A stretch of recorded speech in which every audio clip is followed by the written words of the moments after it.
Millions of people walk through Europe's greatest museums every year. They stare in awe at golden crowns, ancient statues, sacred masks, royal treasures, and priceless artifacts said to represent the history of humanity. But what if some of those treasures were never meant to be there?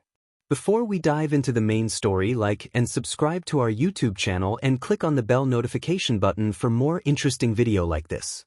What if many of the world's most famous museum collections were built through invasion, colonial violence, and war?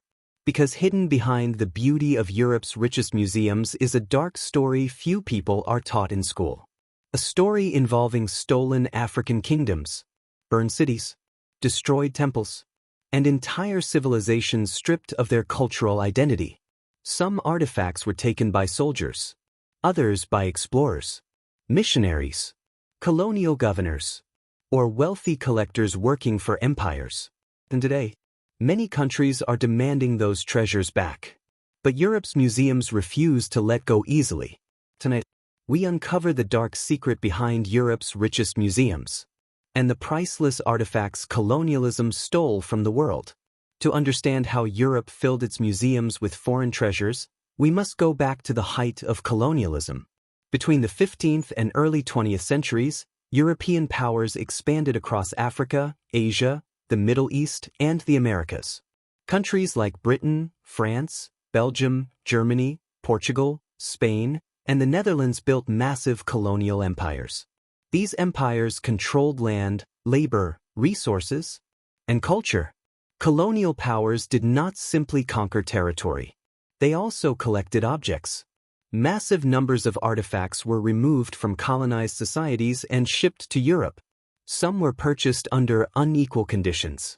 Others were taken during military invasions. And many were outright looted. European museums became symbols of imperial power. The larger the empire, the larger the collection. Museums presented themselves as protectors of world civilization. But critics argue many collections were built through exploitation and violence. By the late 1800s, museums across Europe were competing aggressively for artifacts from around the world. And some of the most shocking thefts in history were about to begin.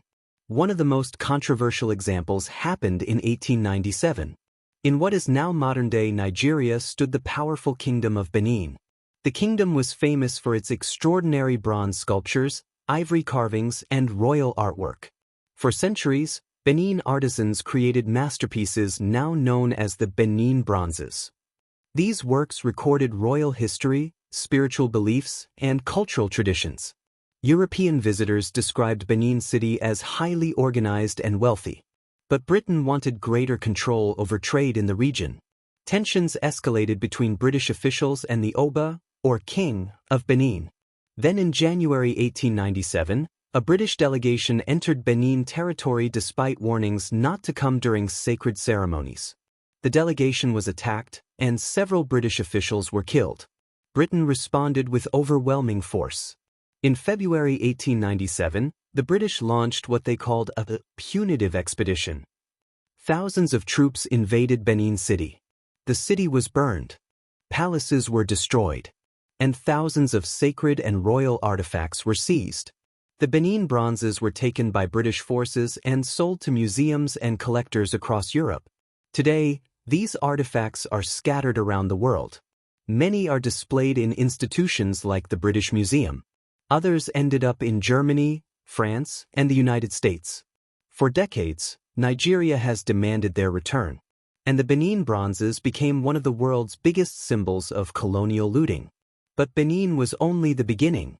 By the 19th century, Europe entered what historians sometimes call the museum race. Nations competed to collect the rarest and most impressive artifacts on Earth. The bigger the museum, the greater the prestige. Ancient Egypt became a major target. European archaeologists, diplomats, and treasure hunters removed enormous numbers of Egyptian artifacts during the 1800s. Mummies, jewelry, statues, temple carvings, even entire monuments. One of the most famous examples is the Rosetta Stone. The artifact became critical in helping scholars decode ancient Egyptian hieroglyphs. But the stone was taken by British forces after the defeat of Napoleon Bonaparte in Egypt. Today it remains inside the British Museum despite repeated calls from Egypt for its return. Meanwhile, Greece has spent decades demanding the return of the Parthenon marbles, also known as the Elgin marbles. These sculptures originally decorated the Parthenon in Athens. In the early 1800s, British diplomat Lord Elgin removed large sections of them while Greece was under Ottoman rule. Supporters claimed he legally acquired them. Critics argue they were taken under colonial power imbalance. The debate continues today, and Europe's museums increasingly found themselves accused of holding stolen history. Across Africa, countless artifacts disappeared during colonial conquest. Sacred masks, royal regalia, spiritual objects, ceremonial weapons, ancient manuscripts. Entire collections vanished into European museums and private collections.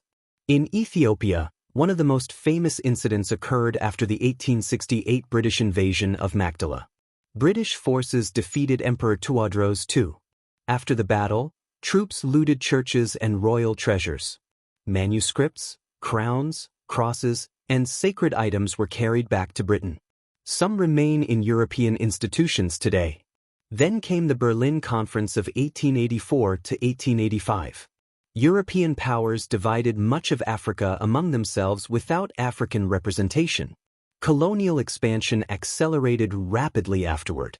Military campaigns often involved systematic looting.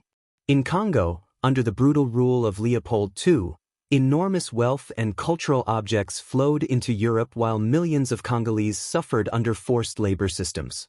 In many colonies, cultural objects were viewed not as sacred heritage, but as trophies of empire. Museums displayed them as evidence of European dominance over supposedly uncivilized societies. Yet ironically, many of these artifacts revealed the sophistication and advanced artistry of the civilizations Europe had conquered.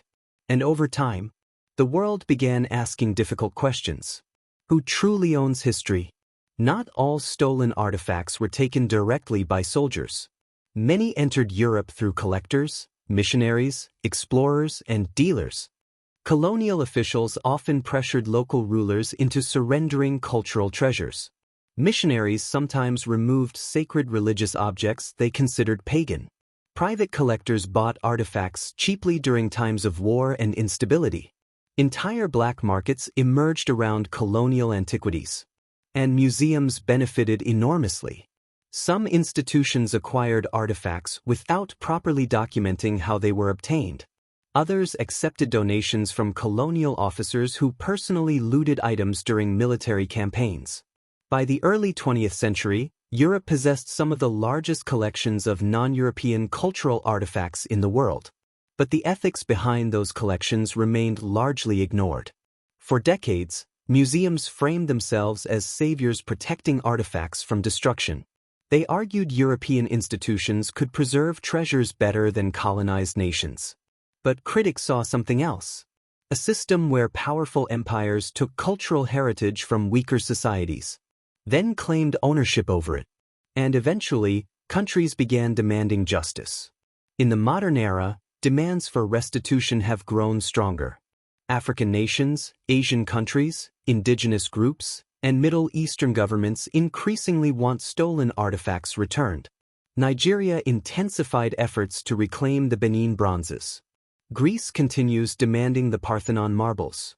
Egypt seeks the return of major ancient artifacts. Ethiopia has pushed for the recovery of treasures looted from Magdala. Some museums have started returning items.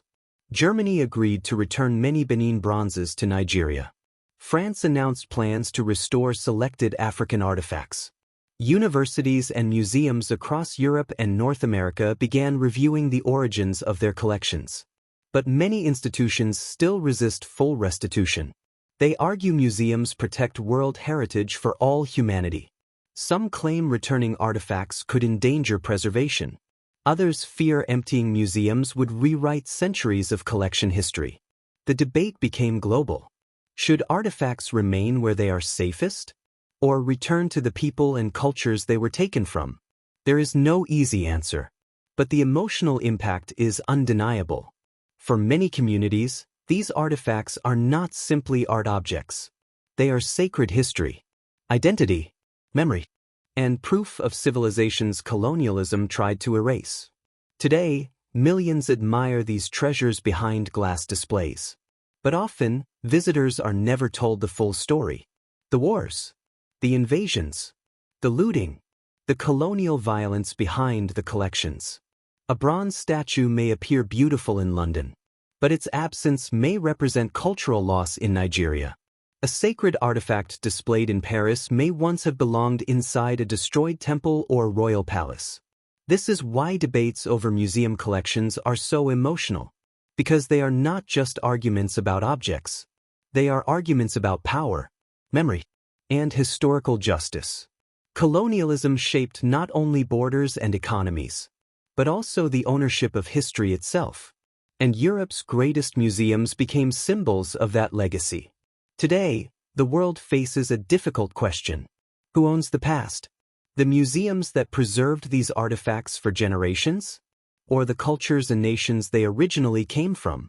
Some argue these collections belong to humanity as a whole. Others believe stolen heritage can never truly belong to the thief.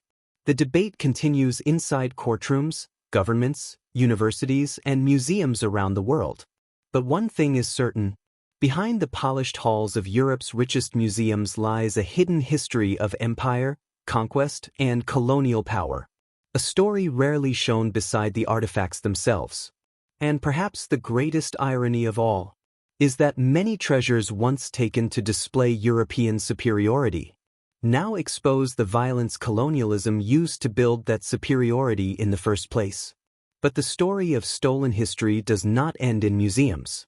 Because some historians believe there are still thousands of missing artifacts hidden in private collections, underground vaults, and secret auctions around the world. Objects taken during colonial rule and occupation that have never been returned. And even today, new discoveries continue revealing just how much of the world's history may still be missing.